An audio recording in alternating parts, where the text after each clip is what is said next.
So, you're at the Borderlands 4 endgame, and your inventory is now flooded with gear that has this weird, shimmering, glitchy border around it. But what the hell is it? Now, the game does a really terrible job of explaining it, but this is the firmware system, and it is the key to unlocking some of the most busted builds in the entire game. Now, this guide is going to show you exactly what firmware is, how the set bonuses work, and which ones you need to start farming to completely break your character. So, let's do this. What's up, Vault Hunters? So, you've been grinding the endgame, hunting for god rolls, and trying to squeeze every last point of damage out of your build. Now, you've definitely seen this. Some of your gear, shields, class mods, rep kits, all that kind of stuff has a strange visual flair on the icon. Now that, my friends, is firmware. It's the deepest and most powerful customization system in Borderlands 4, but it's also one of the most poorly explained. Today we're tearing this system apart. I'm going to show you what firmware is and why it's a total game changer. We'll cover how to get it, how the set bonuses actually work, and I'll give you some killer examples of top tier sets, and finally show you how to use the endgame transfer system to build your perfect loadout. So by the end of this video, you'll be a firmware master. Let's jump into this. So, what exactly is firmware?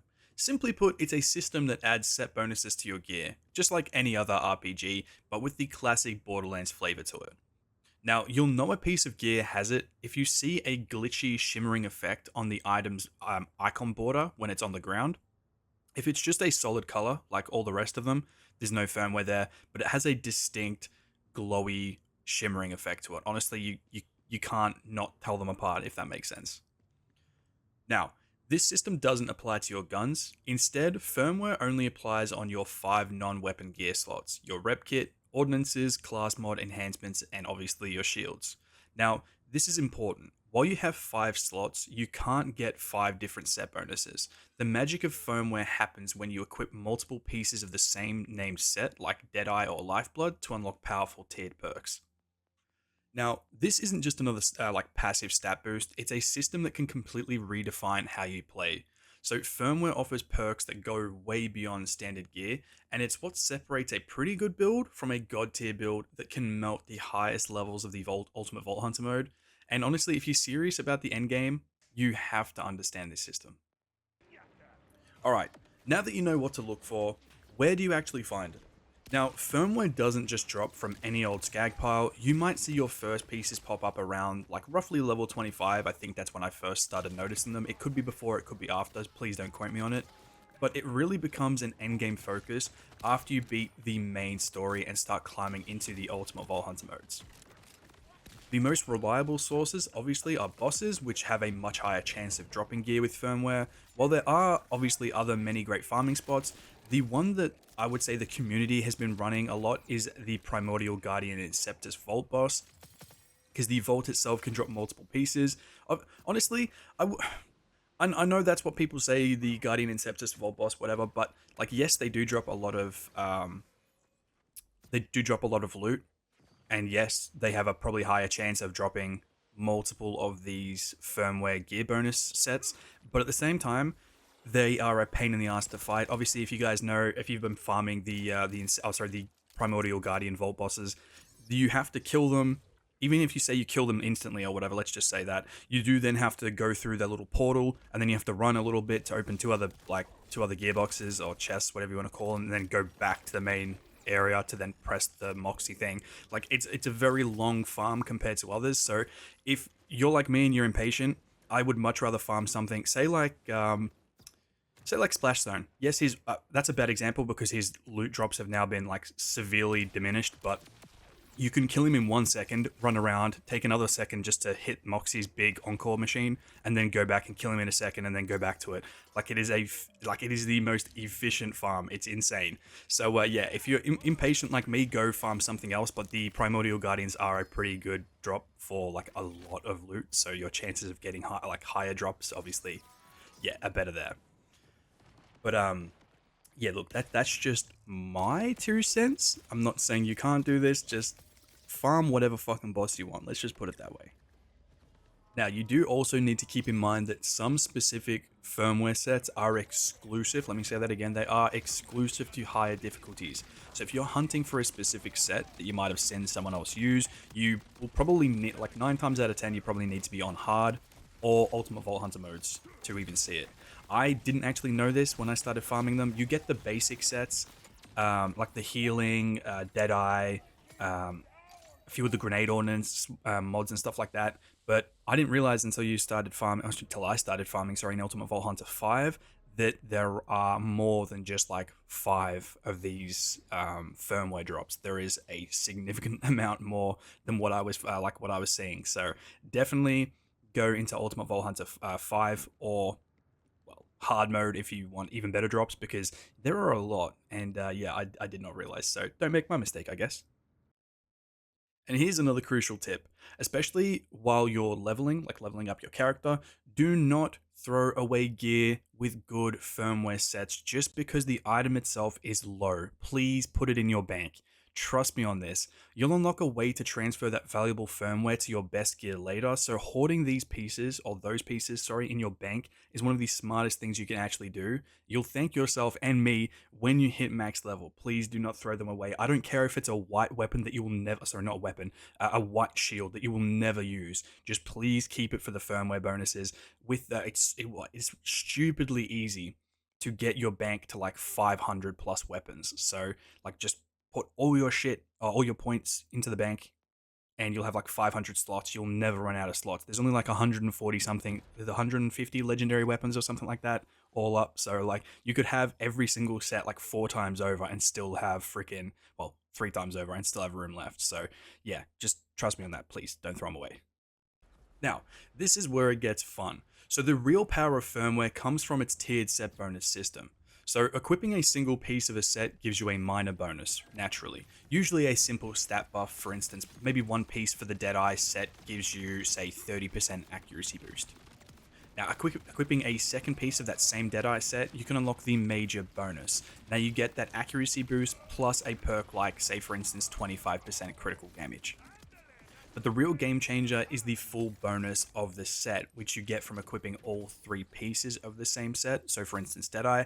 So this final tier is often a build-defining unique effect. So for example, Deadeye, the 3-piece set bonus could grant you a stacking critical damage buff. So where every critical hit adds up a 15% critical damage stack up to 5 times. So you can have 5 stacks of 15% critical damage, which is a ridiculous damage multiplier that completely changes the game for a critical build. So if you equip Deadeye as a 3 main stack and you have the critical knife, you can build a ridiculously good critical knife build.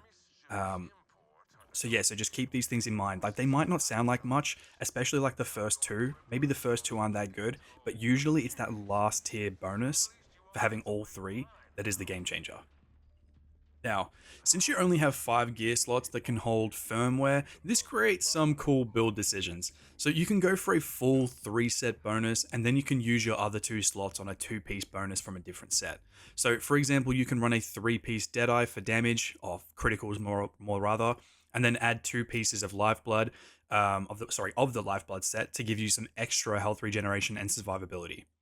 So honestly, this new layer system of customization is unlike anything else we've seen in Borderlands before, and it is super refreshing. So, to give you an idea of what's possible, let's look at 3 popular and powerful firmware sets you can start hunting for right now. First off is the one we've been talking about previously, known as Deadeye. It's personally, for me, it's the gold standard for any build focused on critical hits, at least in my opinion. One piece gives you 30% accuracy, which, look, isn't a game changer, but heck, I'm not going to complain about free accuracy. 2 pieces adds a 25% buff to gun critical hit damage. And finally, the 3-piece set bonus grants you a maximum of 5 stacks for every critical hit does an extra 15% damage, meaning at max stacks you have yourself a 75% increase to all your critical hits, not just from your guns, which makes this really good if you rely on your action skill a lot to obviously take down enemies and bosses, etc. Now, if you are going to be running Deadeye purely for an insane critical damaging build, I will also suggest you run 2 sets of trick shots, which grants you an additional 10% critical hit damage, or gun critical hit damage rather, because why the heck not? Like, the more the merrier, right?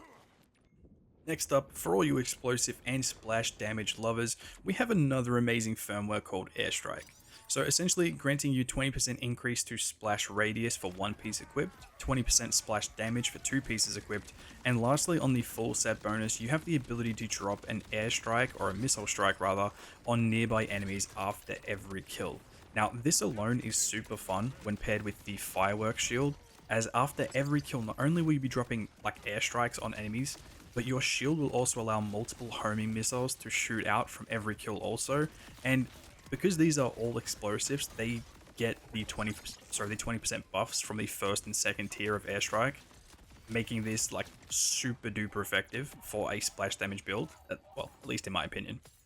Now, just like Deadeye, in addition to airstrike firmware, I would naturally pair this one up with the throwing, or the throw-in firmware, I think it's called, and run 2 sets of this, which will further boost your splash damage radius by 20%, which again is pretty darn cool if you ask me. Yeah, get throwing. Yeah, that's the firmware. Not throwing, it's get throwing. Just to clarify.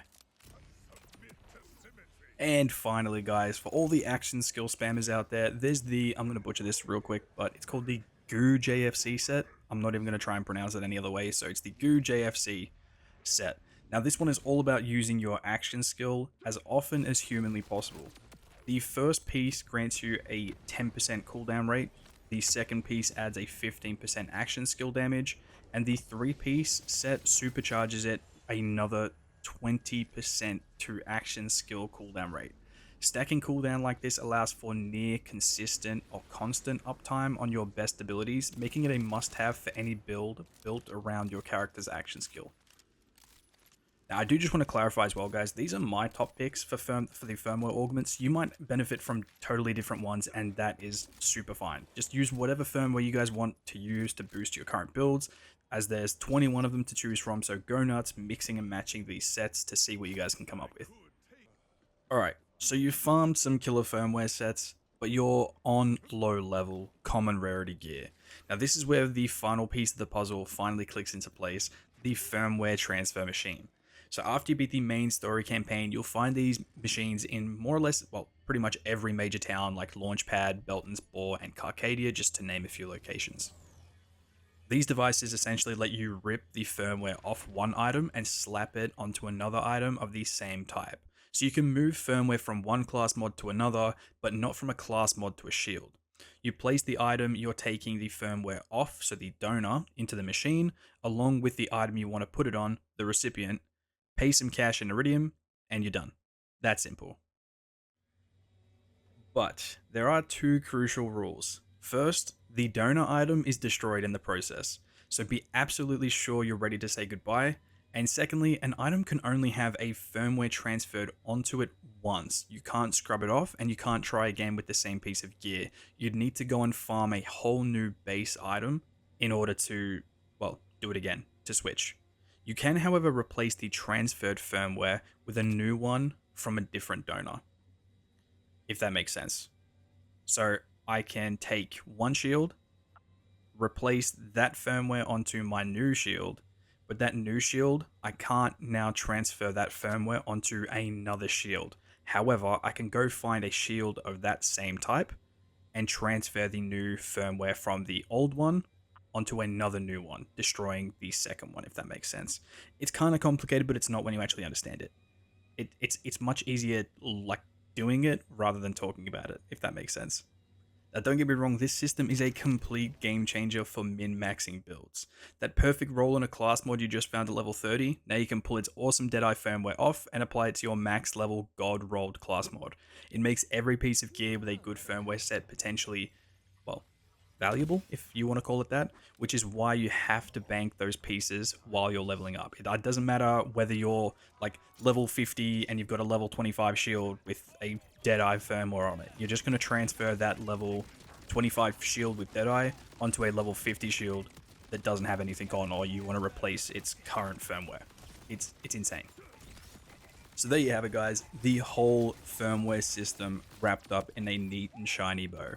So that shimmering border on your gear is firmware, a set bonus system rather, for your non-weapon slots. You get tiered bonuses for equipping 1, 2, or 3 pieces of the same set, and you can farm it from bosses, red chests, anywhere you want really, but those bosses are your best bet. And once you hit the end game, you can use the firmware transfer machine to move these set bonuses to your best gear, destroying the original one in the process.